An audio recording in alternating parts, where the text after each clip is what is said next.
Buenos días, espero que se encuentren muy bien. Hoy me gustaría compartir con ustedes una historia que se encuentra en Ageo. El profeta había estado realizando su tarea en el segundo año del rey Darío y el remanente del pueblo de Dios había regresado para reconstruir el templo. Sin embargo, esta tarea se ve opacada por una serie de inconvenientes y finalmente se detiene por un periodo de 15-17 años. El pueblo, entre tanto, se había vuelto egoísta, ¿sí?, e indiferente. Y es aquí donde me gustaría que leamos Ageo 1:3. Entonces el Señor envió el siguiente mensaje por medio del profeta Ageo. ¿Por qué viven ustedes en casas lujosas mientras mi casa permanece en ruinas? Esto es lo que dice el Señor de los ejércitos celestiales. Miren lo que les está pasando. Han sembrado mucho, pero cosechado poco. Comen, pero no quedan satisfechos. Beben, pero aún tienen sed. Se abrigan, pero todavía tienen frío. Sus salarios desaparecen como si los echaran en bolsillos llenos de agujeros. Esto es lo que dice el Señor de los ejércitos celestiales. Miren lo que les está pasando. El versículo 8. Vayan ahora a los montes, traigan madera y reconstruyan mi casa. Entonces me complaceré en ella y me sentiré honrado, dice el Señor.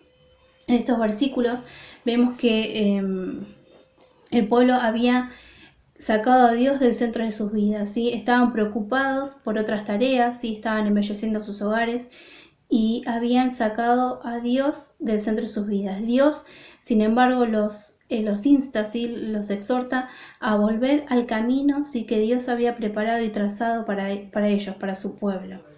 El capítulo 2 de Ageo nos muestra cómo el pueblo estaba desanimado porque pensaban en el antiguo templo, en el templo que Salomón había construido, ¿sí?, que estaba lleno de la gloria de Dios, ¿sí?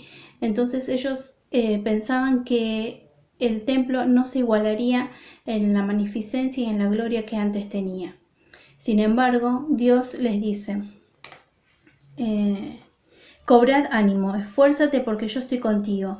Así que ahora manos a la obra, porque yo estoy con ustedes, dice el Señor de los ejércitos celestiales. El versículo 5 dice: mi espíritu permanecerá entre ustedes, así como lo prometí cuando salieron de Egipto. Por lo tanto, no teman, ¿sí? Qué hermosa promesa. Dios mismo los estaba alentando a no desanimarse, ¿sí?, a continuar realizando esta tarea que Dios les había preparado, que Dios les había encomendado. Y es acá donde me gustaría que meditemos juntos el primer punto, que se llama consideremos nuestros caminos, ¿sí? El pueblo había sido llamado a considerar sus caminos, a examinar lo que estaban haciendo, ¿sí? Yo pensaba en este pueblo que había sacado a Dios del centro de sus vidas, que tenían sus prioridades cambiadas, ¿sí? Y me llevó a pensar si durante este tiempo yo también he cambiado mis prioridades, si he sacado a Dios del centro de mi vida, ¿sí? Y me estoy embelleciendo, ¿sí?, con otras cosas que no sean lo que Dios tiene preparado para mí, ¿sí? Sabemos que uno de nuestros propósitos es hacer la voluntad de Dios, honrar a Dios con nuestra vida. Y pensaba si yo estoy honrando a Dios, ¿sí?, con mi vida, con mi trabajo, con mi familia, ¿sí? Y esto me hizo pensar que muchas veces nuestras vidas pueden estar ordenadas, que tenemos las prioridades claras, que tratamos de hacer lo correcto, ¿sí? Pero a veces en apariencia parece que todo eso está bien. Sin embargo, la palabra de Dios nos confronta y nos dice que los caminos de Dios son perfectos. Así que estemos alertas, no nos conformemos, ¿sí?, con lo bueno cuando Dios tiene preparado algo mucho mejor. Considerar mi camino significa examinar cada área de nuestra vida. El pueblo estaba ocupado embelleciendo sus hogares. Esta frase me encantó porque el pueblo tenía la intención, estaban preocupados por otras cosas, ¿sí? Y yo pensaba en qué cosas estoy ocupada, ¿sí? Qué cosas o qué es aquello por lo cual estoy pensando, ¿sí? Y cosas que ocupan mi tiempo. Me gustaría resumir este primer punto con Mateo 6:33, que dice: buscad primeramente el reino de Dios y su justicia. La versión de la NTV dice: busquen primeramente el reino de Dios por encima de todo lo demás, ¿sí? Por encima de los problemas, por encima de los miedos, de las angustias, y lleven una vida justa, y Él les dará todo lo que necesitan. Consideremos nuestros caminos, examinemos nuestra vida. El segundo punto que me gustaría que analicemos juntos se encuentra en el versículo 8 del capítulo 1. Vayan ahora a los montes y traigan madera, construyan mi casa, entonces me complaceré en ella y me sentiré honrado, dice el Señor. Dios anima al pueblo a buscar el material, a reconstruir el templo, a realizar la tarea que Dios les había encomendado. Y me hizo preguntarme qué cosas estoy yo construyendo, o qué áreas de mi vida necesitan ser reconstruidas. Efesios 2:20 dice: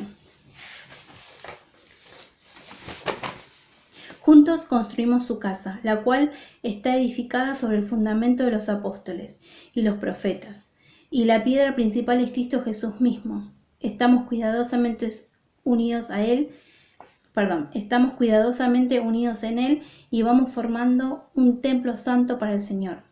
Los apóstoles recibieron las enseñanzas directamente de Cristo, pusieron el fundamento en lo que vendría a ser la iglesia.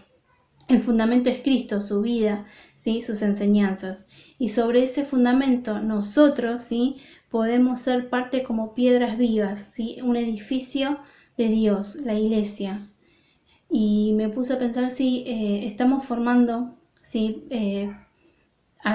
parte de la iglesia en forma activa, si estamos participando en las reuniones, si estamos siendo edificados con cada devocional, con cada palabra que escuchamos.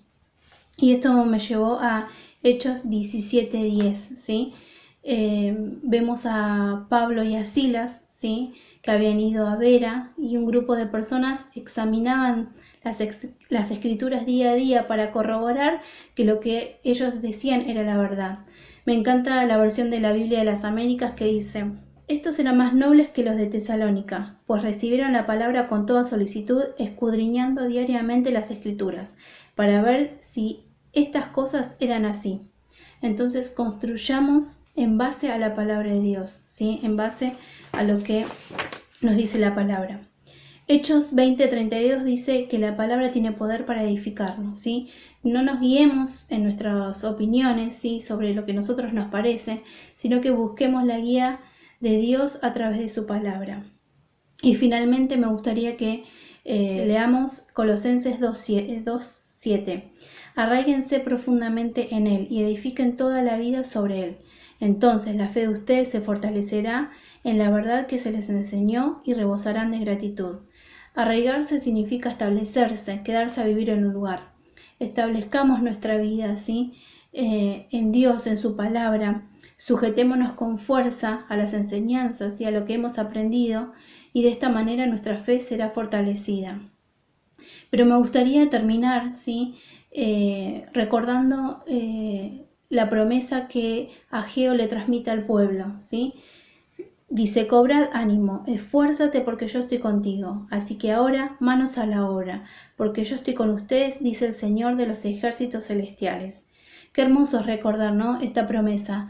No estamos transitando este año solos, Fue difícil, es difícil, todos estamos pasando por situaciones diferentes, pero Dios nos anima, nos pide que nos esforcemos, y que continuemos construyendo, que no nos desanimemos, que no temamos, porque Dios está con nosotros siempre, Así que manos a la obra. Espero que estos breves pensamientos sean de mucha bendición, porque así lo fue en mi vida. Les mando un beso grande.